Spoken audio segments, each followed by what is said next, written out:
Adapun majhul, para ulama berbeda, ada beberapa pendapat para ulama tentang definisi atau maksud daripada majhul itu kepada beberapa pendapat. Yang paling masyhur, ini pendapat yang pertama. Apa yang disampaikan oleh Al-Khatib Al-Baghdadi, apa itu majhul?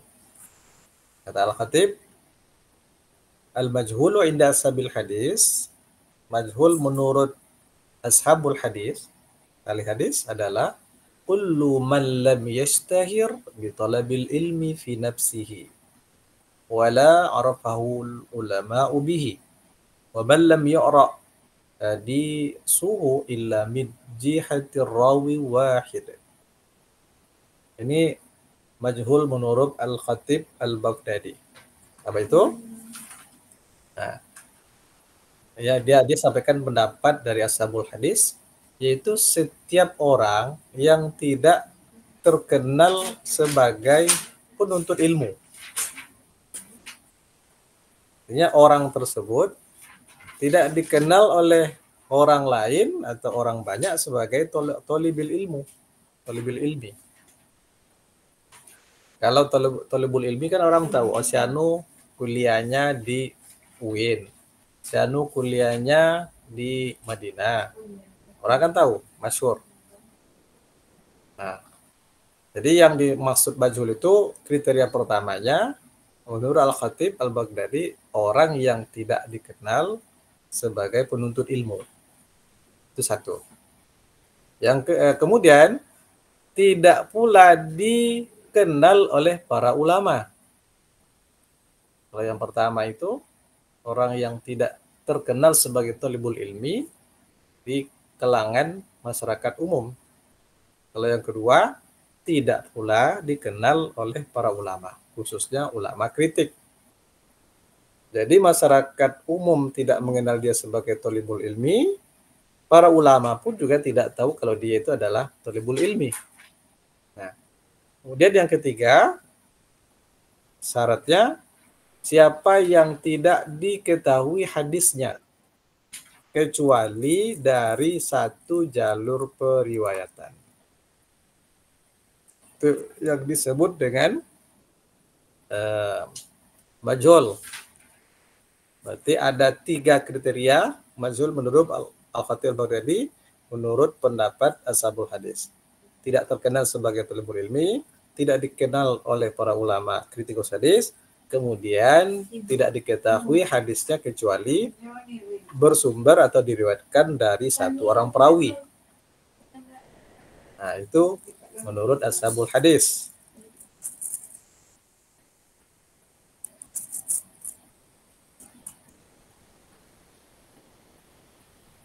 Sekarang pendapat yang kedua.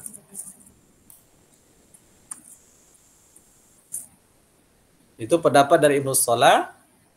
Majhul itu ada 3 macam. Yaitu yang pertama, majhulul adalah min haitsu zahiri wal batini jami'an. Nah, kemajhulan keadalahan atau tidak diketahuinya keadalahan seorang perawi baik secara batin, baik secara zahir ataupun secara batin secara bersamaan. Itu menurut Ibnu Shalah.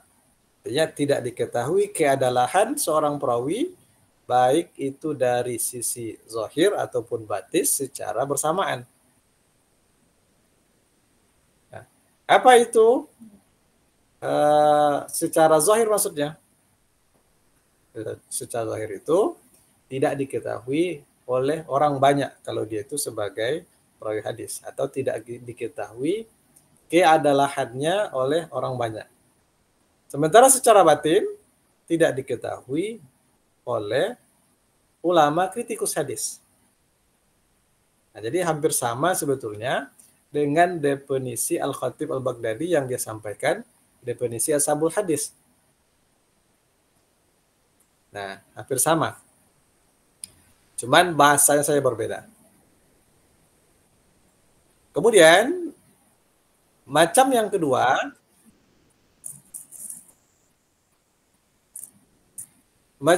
majhulul adalah fil batin dunaz zahir.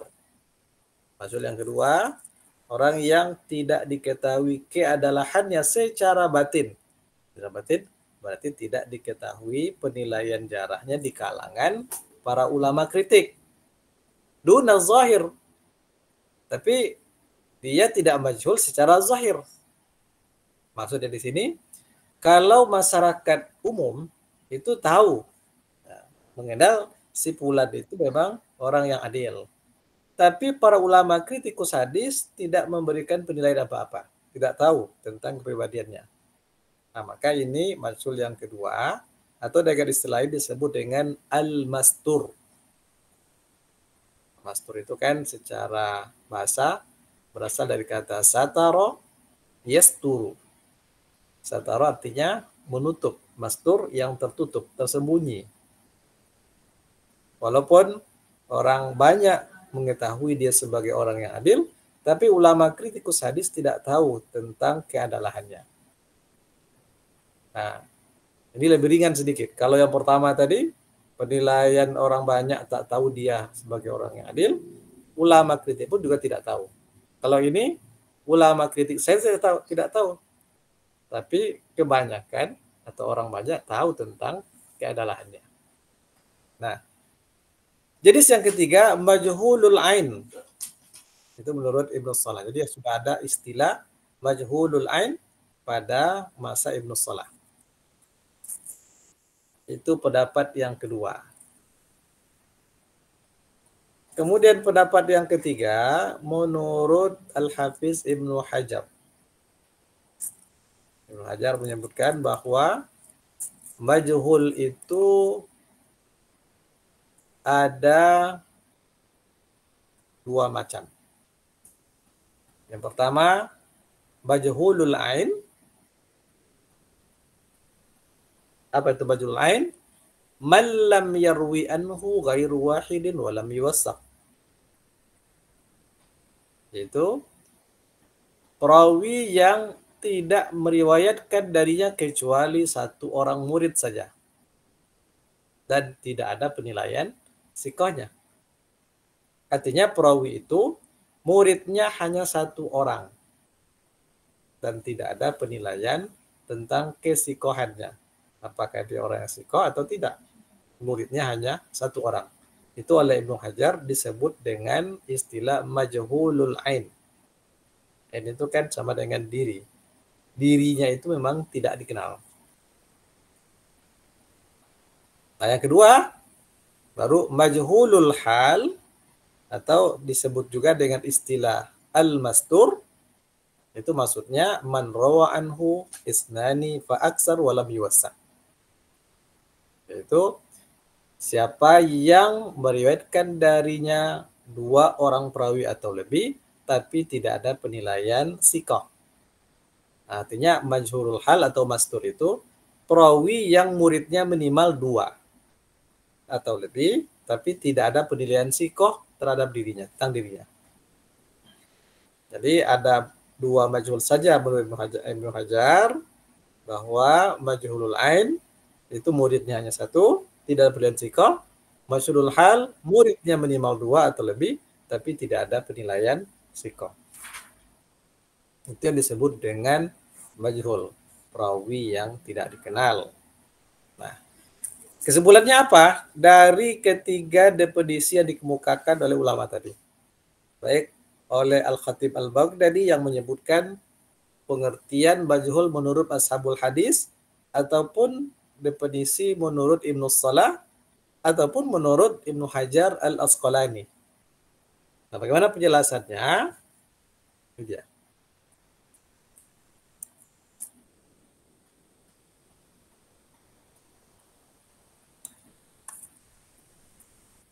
Anna man lam yastahir bi talabil ilmi fi nafsihi wa la arafahu ulama bi fa huwa majhul kama hakahul khatib. Nah, penjelasannya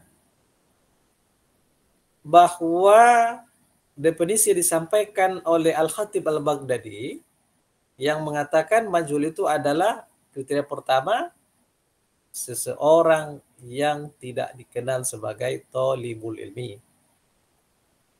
Nah, kriteria yang kedua, tidak dikenal oleh para ulama kritik. Itu yang dia katakan majhul. Nah, dan wahazas sinfu kismani inda bani salah. Dua jenis ini itu merupakan dua macam definisi majhul menurut Ibnu Salah.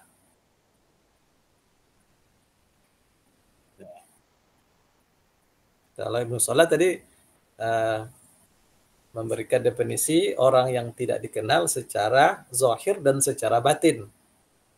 Maka menurut Ibnu Salah, man lam ya'riful ulama wa adalatahu mutlaqan wa man arafu adalatahu zahirah dunal batinah. Maka menurut Ibnu Salah itu orang yang tidak diketahui oleh para ulama keadalan secara mutlak dan orang yang diketahui oleh para ulama keadaannya hanya secara zahir saja, dunal batina. Nah, berarti ini kedua aspek yang disebutkan oleh Ibnu Salah, tidak dikenal secara zahir dan batin, itu sama dengan dua macam yang disebutkan oleh Al-Khatib. Nah, oleh Al-Khatib. Nah, wal istiraki hazaidil qismaini fi adamil ilmi bi adalatihal batinah. Dan bersekutunya dua macam ini dalam hal tidak adanya pengetahuan tentang keadalan keduanya secara batin. Nah, maka i'tabarahuma Ibnu Hajarin qisman wahidan atlaqa alaihil mastur. Jadi maksudnya begini, kalau Al-Khatib mengatakan ada 3 kriteria majhul, maka kriteria pertama dan kedua, yaitu dia tidak dikenal sebagai thalabul ilmi, itu sama artinya dengan orang yang tidak dikenal secara zahir. Menurut Ibnu Salah. Jadi maksud dari perawi yang tidak dikenal secara zahir itu adalah orang yang tidak terkenal sebagai thalabul ilmi menurut pengertian yang disampaikan oleh Al-Khatib Al-Baghdadi. Sedangkan wala araful ulama, dia tidak dikenal oleh para ulama kritik, itu sama artinya dengan perawi yang tidak dikenal secara batin. Kalau bahasa tidak dikenal oleh para ulama kritik itu menurut pengertian Al-Khatib Al-Baghdadi, maka menurut Ibnu As-Salah itu adalah perawi yang tidak diketahui secara batin. Nah, itu sama. Nah, oleh Ibnu Hajar dia jadikan dua persyaratan pertama ini baik oleh Al-Khatib Al-Baghdadi ataupun menurut Ibnu Salah dia satukan, dia pakai nama mastur atau majhulul hal. Nah, itu penjelasannya. Paham kira-kira? Paham kira-kira? Insya Allah, Ustaz. Insya Allah paham, Ustaz. Baik. Nah, jadi sebetulnya ketiga ulama ini sebetulnya sama dalam memberikan definisi apa itu majhul. Nah, yang 3 syarat tadi. Cuma Ibnu Hajar dia meringkas lagi menjadi 2 bentuk saja.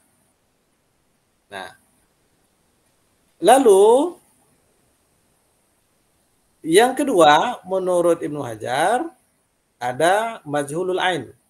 Itu orang yang hanya memiliki satu orang murid. Ibnu Hajar langsung membuat istilah majhulul ain. Nah, kalau untuk majhulul ain itu dalam definisi Al-Khatib itu sama. seorang perawi yang tidak dikenal, yang hanya memiliki seorang murid, sama dengan definisi Ibnu Hajar. Sementara majhulul hal atau mastur sama maksudnya definisi yang disampaikan oleh Al-Khatib dengan Ibnu Salah yang menjadi dua bagian pertama. Kira-kira begitu. Itulah dimaksud dengan majhul ain atau majhul hal. Kalau majhul ain dijelaskan oleh Ibnu Hajar, seorang perawi yang muridnya hanya satu, sementara majhulul hal atau mastur itu muridnya lebih dari satu, atau dalam bahasa lain dia tidak dikenal sebagai penuntut ilmu dan tidak dikenal oleh para ulama kritik, atau dia tidak dikenal baik secara zahir ataupun secara batin. Itu disebut dengan mastur atau majhulul hal. Bisa dipahami? Insyaallah Ustaz. Insyaallah Ustaz. Oke. Sekarang kita masuk kepada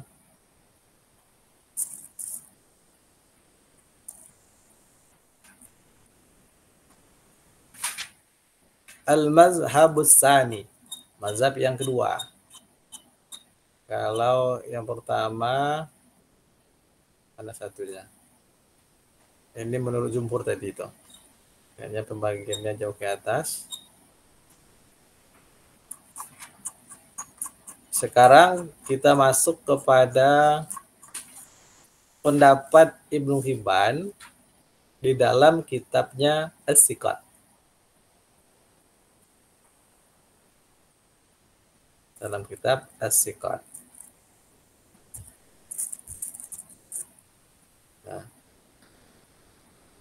Qala Ibnu Hibban dalam kitab As-Siqatnya dia mengatakan faqullu man azkaruhu fi hadzal kitabil awal fahuwa saduqun yajuzu al-ihtijaju bi khabarihi idza ta'arra khabaruhu an khisali khamsin fa idza wujida khabarun munkarun an wahidin mimman azkaruhu fi kitabi hadza fa inna zalikal khabara la yanfaqu min ihda khamsi khisalin.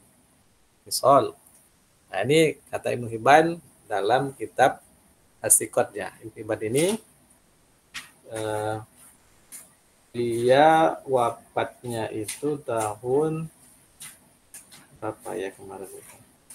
Sekitar 385 kalau tidak salah itu. Sekitar tahun itulah. Nah, muridnya termasuk Al-Hakim An-Naisaburi yang wafat tahun 405. Ibnu Hibban ini dikenal dari kalangan para ulama yang mutasahil. Nah, apa kata dia dalam kitab As-Siqat? Semua perawi yang saya sebutkan dalam kitab Al-Awwal, dalam kitab Siqat ini, semua perawi yang saya sebutkan dalam kitab ini adalah sodukun. Semuanya adalah orang yang soduk. Boleh berhujjah dengan khabarnya. Berarti kalau satu hadis diriwayatkan oleh orang-orang yang biografinya sudah disebutkan oleh Ibnu Hibban dalam kitab Siqatnya, maka hadis itu bisa dijadikan hujah. Berarti dia nilai hadisnya itu sahih. Nah, tapi ada syaratnya. Apa itu? Iza ta'arra khabaruhu an khisali khamsin.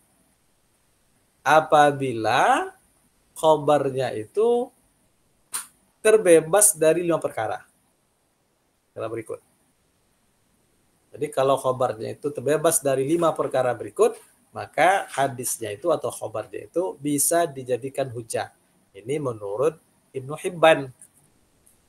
Nah, maka jika ditemukan khabar yang mungkar dari salah seorang yang aku sebutkan di dalam kitab As-Siqat ini, maka khabar itu tidak akan terlepas dari 5 perkara berikut. Jadi kalau seandainya ada khabar mungkar yang diriwayatkan oleh orang-orang yang aku sebutkan dalam kitab ini, pasti ada sebabnya salah satu dari 5 perkara. Kalau 5 perkara itu tidak ada pada hadis tersebut, perawinya adalah orang-orang yang saya sebutkan dalam kitab Siqat, maka di situ bisa dijadikan hujah. Tapi kalau tak ada, kalau terdapat 5 perkara ini, maka tidak bisa dijadikan hujah. Nah, yang pertama, imma ayyakuna fawqa syaikhil ladzi zakartu ismahu fi kitabi hadza fil isnad rajulun dha'ifun la yuhtajju bi khabarihi. Nah, apa itu? Ada kalanya fawqa syaihi, guru dari perawi yang aku sebutkan namanya dalam kitabku ini, di dalam sanad itu adalah seorang yang dhaif, yang tidak bisa dijadikan khabarnya sebagai hujah. Nah, maksudnya begini. Perawi yang meriwayatkan hadis itu adalah orang-orang yang oleh Ibnu Hibban biografinya disebutkan dalam kitab As-Siqat. Berarti Ibnu Hibban menilai dia adalah perawi yang siqah. Tapi kalau hadisnya dinilai dhaif, itu salah satu sebabnya bisa jadi guru dari perawi yang aku sebutkan dalam kitab Siqat itu, itulah yang dhaif, bukan perawi yang dia sebutkan dalam kitab Siqah itu. Jadi persoalannya bukan pada perawi itu, pada perawi yang disebut dalam kitab Siqat, tapi persoalannya ada pada guru di atasnya. Sehingga hadis itu tidak bisa dijadikan hujjah. Jadi persoalannya bukan pada orang-orang yang disebutkan dalam kitab Siqat, tapi guru dari mereka. Nah, itu kemungkinan pertama. Kemungkinan yang kedua, au yakunu dunahu rajulun wahid la yajuzul ihtijaju beriwayatihi. Itu kemungkinan yang kedua, yaitu kalau tadi guru dari perawi yang disebutkan dalam kitab Siqat itu yang dhaif, sekarang atau muridnya. Murid dari perawi yang saya sebutkan dalam kitab Siqat itu yang merupakan perawi yang wahin. Wahin artinya dhaif. Seorang perawi yang dhaif yang tidak boleh berhujjah dengan periwayatannya. Ini tetap saja persoalannya bukan pada perawi yang dia sebutkan dalam kitab As-Siqatnya, tapi persoalannya pada muridnya. Nah, itu kemungkinan yang kedua. Berarti yang lemah itu guru yang pertama atau muridnya. Nah, yang ketiga, awil khabaru yakunu mursalad la yalzimu nabihil hujjah. Atau khabar itu adalah khabar mursal yang tak lazim bagi kita untuk dijadikan sebagai hujjah. Berarti persoalannya itu ada pada keterputusan sanad pada tingkat sahabat, bukan pada perawi yang dia sebutkan di dalam kitab As-Siqatnya. Nah, itu yang ketiga. Yang keempat, atau yakuna munqati'an la yakunu bimislihil hujjah. Atau memang sanadnya terputus. Yang sanad seperti ini tidak bisa dijadikan sebagai hujjah karena munqati. Karena syarat dari hadis sahih itu yang pertama ittisalus sanad. Sanadnya bersambung. Nah, sekarang sanad itu munqati. Tentu hadis yang salah satu diriwayatkan oleh para perawi Siqat dalam kitab Ibnu Hibban tidak bisa dijadikan hujjah. Itu kemungkinan yang keempat. Kemungkinan yang kelima, aw yakuna fil isnadi rajulun mudallisun. Atau di dalam sanad hadis itu ada seorang perawi yang mudallis. lam yubayyin sama'ahu fil khabari mallazi sami'ahu minhu.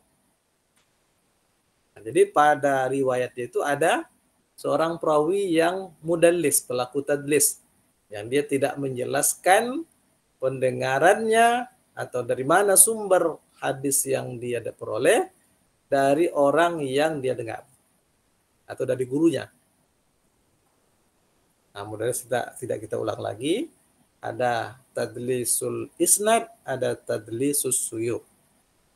Kalau tadlisul isnad, seorang perawi yang tidak menyebutkan orang yang menyampaikan hadis kepadanya dari guru yang biasa dia berguru kepadanya. Berarti dia hilangkan satu orang perantara antara dia dengan gurunya. Itu tadlisul isnad. Kalau tadlisus suyuh, seorang perawi yang menyebut nama gurunya dengan nama yang tidak dikenal. Nama yang disebut itu memang nama guru juga, tapi nama itu tidak dikenal orang. Lalu disebutkan dengan nama itu. Maka itu disebut dengan tadlisus suyuh.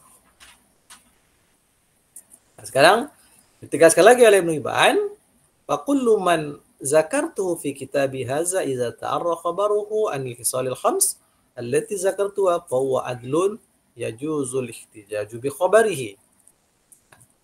Dia tegaskan kembali, maka setiap perawi yang aku sebutkan biografinya dalam kitabku ini, dalam kitab As-Siqat ini, apabila hadisnya bebas dari 5 perkara yang aku sebutkan tadi, maka dia adalah seorang perawi yang adil, boleh hadisnya dijadikan sebagai hujjah. Jadi dia hadisnya jadi sahih, boleh dijadikan sebagai hujjah. Nah, apa sebab? Li'annal adla man lam yu'raf binhul jarhu diddut ta'dil.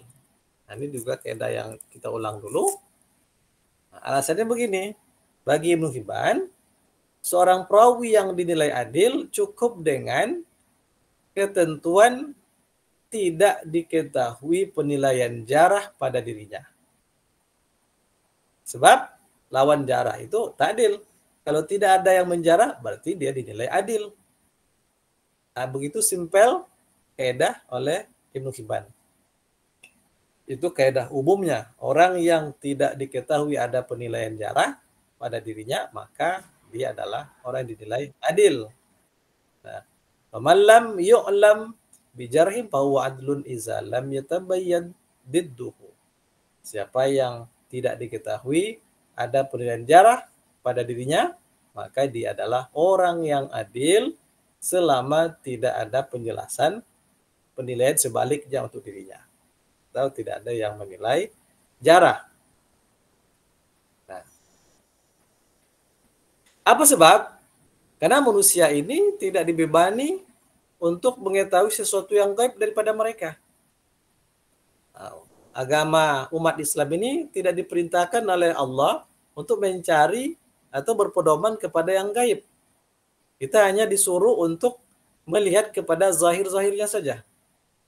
Maka cukup orang yang adil selama tidak ada yang menjarah, ya sudah, berarti dia adil. Itulah kaidah dari Ibnu Hibban. Nah,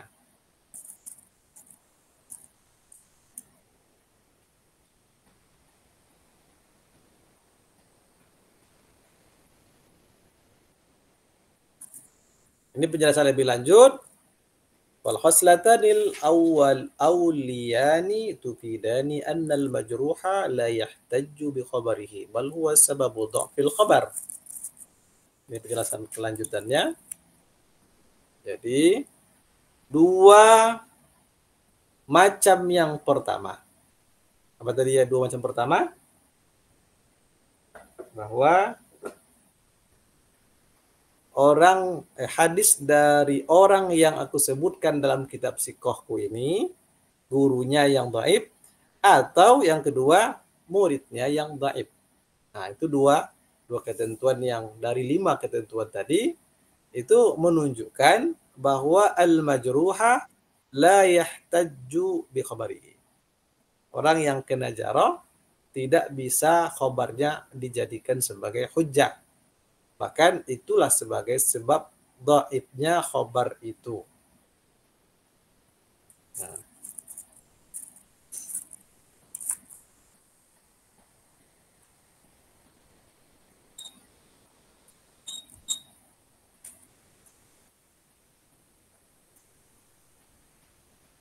Ini penjelasan dari kelima persyaratan tadi. Kira-kira tidak perlu dijelaskan lebih lanjut. Nah, sekarang kembali kepada persoalan majhul. Nah,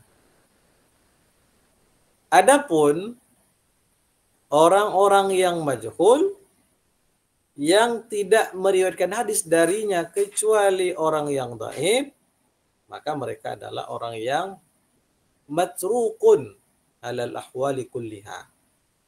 Itu secara umum orang-orang seperti ini itu adalah matruk.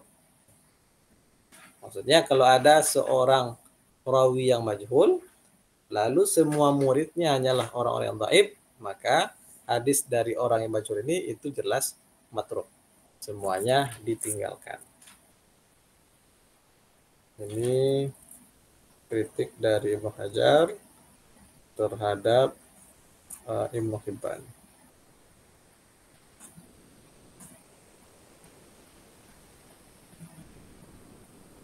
Kemudian ini masih tentang Ibnu Hibban, belum panjang penjelasannya.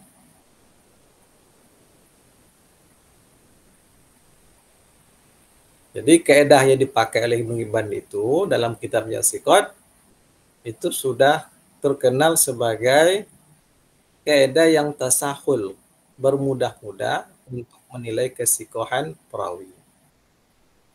Walaupun itu tidak secara mutlak. Nah, jadi kaidah Ibnu Hibban yang mengatakan seorang perawi yang tidak ada yang menjarah, walaupun dia majhul, maka dia dihukumi sebagai perawi yang siqah. Nah, itu dianggap oleh para ulama sebuah kaidah yang menjadikan dia tasahul. Termasuk orang-orang yang tasahul bermudah-mudah dalam mensikohkan perawi. Nah, tapi juga tidak mutlak. Bahkan menurut Syekh Abdul Rahman Ibnu Yahya Al-Muallimi dalam kitabnya At-Tahqiq ala Tausiki ala Darajat, bahwa pensikohan oleh Ibnu Hibban itu ada beberapa derajat. Jadi orang-orang yang dia nilai sikoh pun itu tidak pada satu tingkatan saja, tapi ada beberapa tingkatan. Nah, tingkatan pertama kayaknya ada 5. Ada 5 tingkatan.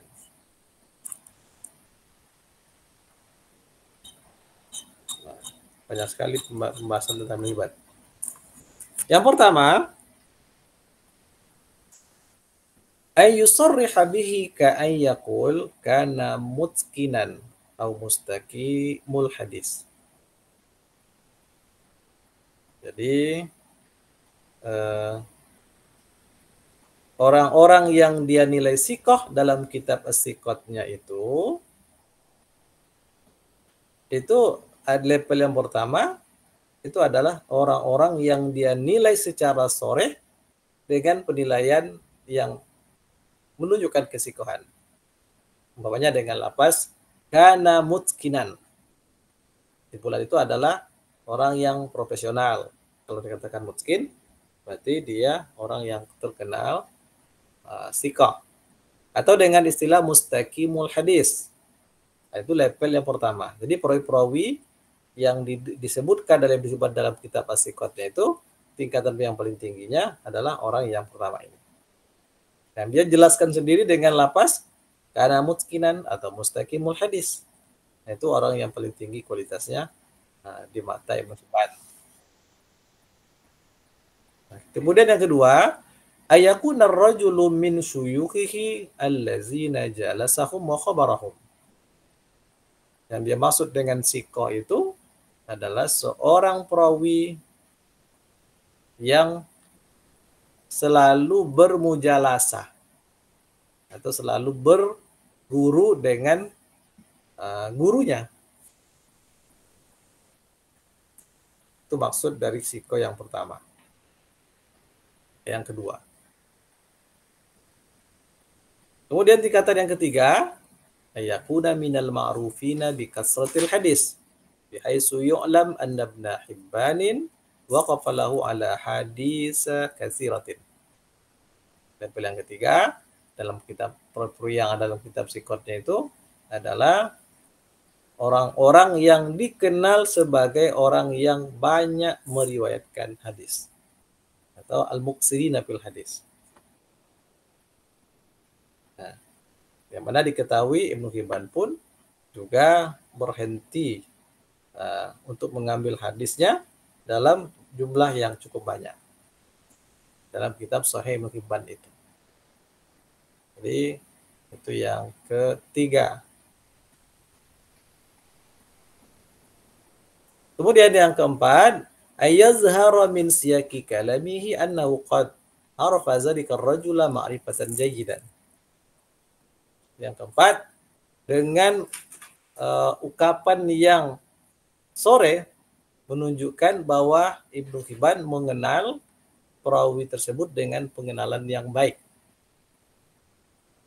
Nah, itu orang-orang yang dia sikohkan. Jadi berarti tidak persis sama dengan makna penggunaan kata sikoh oleh ulama yang lain. Jadi tingkat yang keempat, orang yang jelas atau zahir dari susunan bahasanya bahwa dia mengenal sebagai perawi yang dikenal jayyidah. Itu maksud daripada sikoh. Dan yang kelima, yang di bawah daripada itu. Tidak dijelaskan lagi.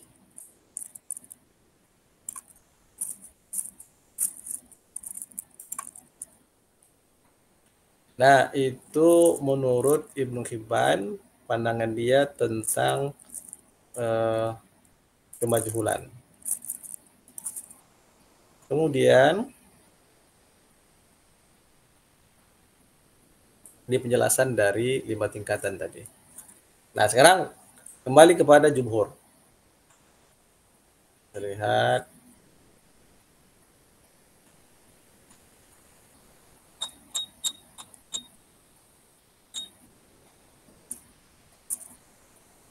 bisa ya tergambar sedikit tentang wawasan majhul menurut Ibnu Hibban. Yang penting yang paling pokok dari kaidah Ibnu Hibban tentang majhul itu adalah yang tadi. Seorang perawi yang tidak dikenal ada penilaian jarah berarti dia adil. Nah, itu saja. Itu yang paling penting. Nah, sekarang kembali kepada jumhur. Jumhur membedakan di antara majhulul ain dan majhulul hal dengan perbedaan sebagai berikut. Yang pertama, majhulul ain dalam hal diterimanya periwayatannya. Itu ada beberapa pendapat. Artinya, apakah perawi yang majhulul ain diterima periwayatannya atau tidak? Nah, ini ada beberapa pendapat. Majhul ain ya, majhul ain itu muridnya hanya satu dan tidak ada penilaian jarah. Muridnya hanya satu. Pendapat yang pertama menurut jumhur ulama. Apa itu? Rudda riwayati majhulil aini mutlaqan. Pendapat pertama, riwayat perawi yang majhulul ain ditolak secara mutlak. Dalam keadaan apapun tidak diterima. Ditolak secara mutlak. Itu menurut jumhur. Beda dengan Ibnu Hibban tadi. Jumhur menolak secara mutlak. Asal ada perawi yang majhulul ain dalam salah satu jalur tingkatan periwayatannya, maka hadisnya ditolak secara mutlak. Ini tak ada ampunnya, ini harus ditinggalkan.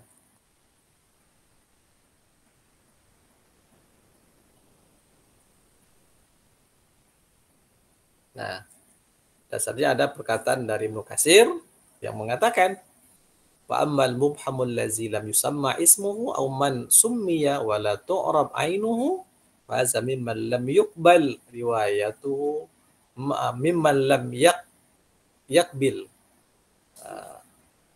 yakbalu riwayatahu ahadun alibnahu.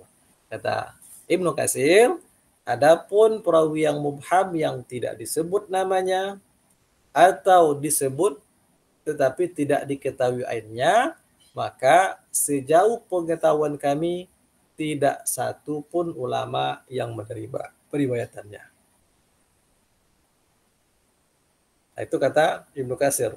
Artinya perawi yang mubham, apakah yang tidak disebut namanya atau disebut tapi tidak dikenal lainnya, itu sejauh pengetahuan kami ditolak atau tidak diterima periwayatannya oleh ulama manapun. Nah, sebab orang yang tidak diketahui ainnya tentu lebih parah lagi, tidak akan diketahui keadaannya. Nah, masalah adalahnya kelebihan tentu tidak diketahui, ainnya saja tidak diketahui. Nah, itu pendapat pertama menurut jumhur.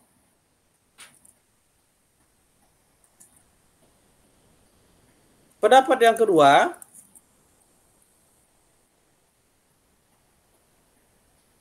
ini pendapat Abdurrahman bin Mahdi. Abdurrahman bin Mahdi, dia wafat sama dengan tahun wafatnya Yahya bin Said Al-Qattan 198. Menurut Abdurrahman bin Mahdi, diterima periwayatannya iza kanal munfaridu beriwayati anhu la yarwi illa an adlin. Abdurrahman bin Mahdi. Bukan pendapat Abdurrahman ya. Tapi dia menyebutkan contohnya Abdurrahman bin Mahdi. Nah, kalau tadi rawi yang majhul mutlak ditolak. Kalau sekarang diterima. Nah, diterima periwayatan perawi majhul itu dengan syarat iza kanal munfaridu biriwayat anhu la yarwi illa an adlin. Dengan syarat perawi bahwa perawi yang majhul tadi sudah diketahui muridnya tidak akan berkadar kecuali dari seorang yang siqah. Nah, maksudnya begini. Si A itu sebagai perawi yang majhul. Nah, tapi dia punya murid. Yang mana muridnya itu terkenal tidak akan meriwayatkan hadis kecuali dari guru yang siqah. Itu tabiatnya. Kan banyak itu. Seperti Imam Malik. Dia tabiatnya tidak akan meriwayatkan hadis kecuali dari guru yang siqah. Nah, sekarang perawi yang majhul itu muridnya dikenal sebagai perawi yang tidak akan mau meriwayatkan hadis kecuali dari guru yang siqah. Maka walaupun gurunya tadi adalah orang yang majhul, maka bisa diterima periwayatannya. Jaminannya adalah sikap muridnya yang tidak akan meriwayatkan hadis kecuali dari guru yang siqah.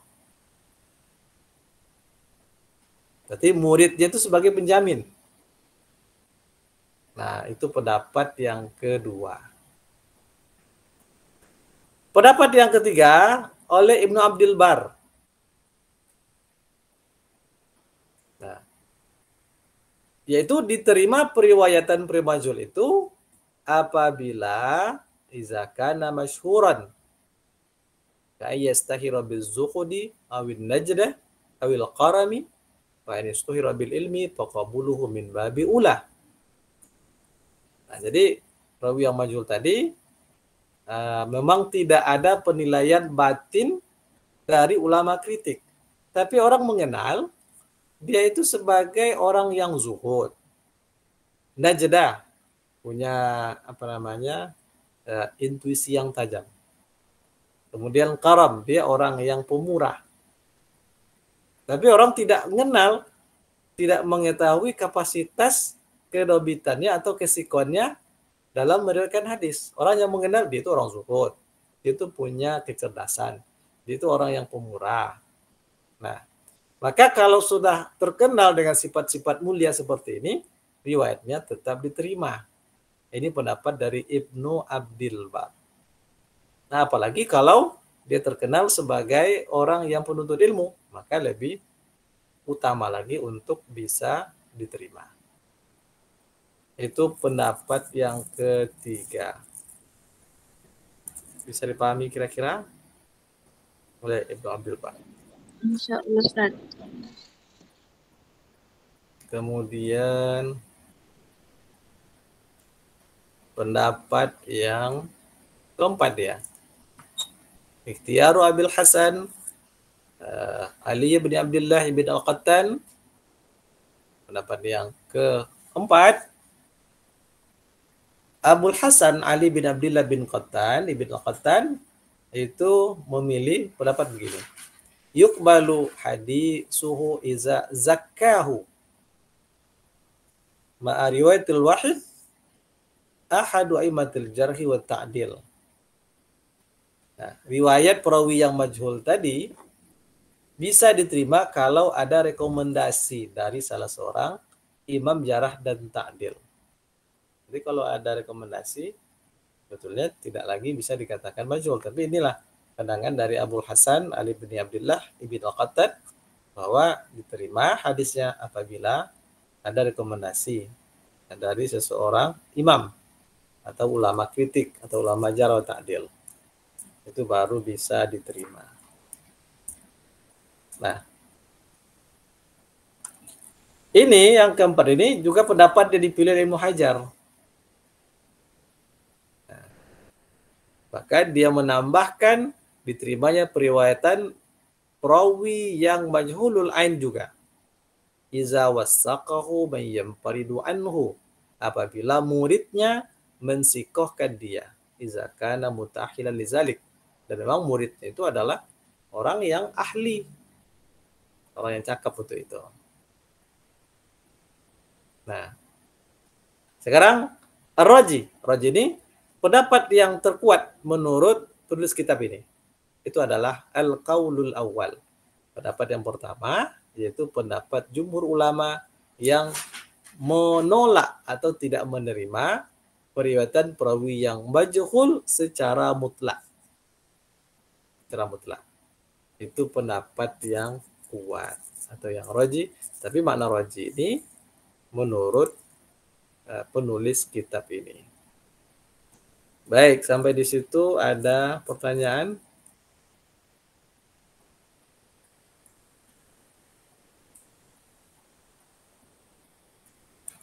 Ada? Atau Tidak, sudah Ustaz. tidur? Yang lain? Sudah ngantuk ini? Tidak, Ustaz. Nah, baik. Kalau tidak ada, kita cukup dulu sampai di sini. Nanti kalau semakin banyak antum tambah musik kayak ini. Maka saya harapkan dibaca berkali-kali, dilihat berkali-kali, karena ini memang memahami kaidah itu tentu sulit. Sebab satu kaidah bisa kita memahami ribuan masalah. Jadi kalau ingin berkecimpung betul untuk peneliti kualitas hadis, nah inilah ilmu dasar yang mesti dikuasai. Baik, kalau tidak ada kita cukupkan sampai di sini. Kita tutup dengan hamdalah, alhamdulillahirabbil alamin. Wassalamualaikum warahmatullahi wabarakatuh. Waalaikumsalam warahmatullahi wabarakatuh.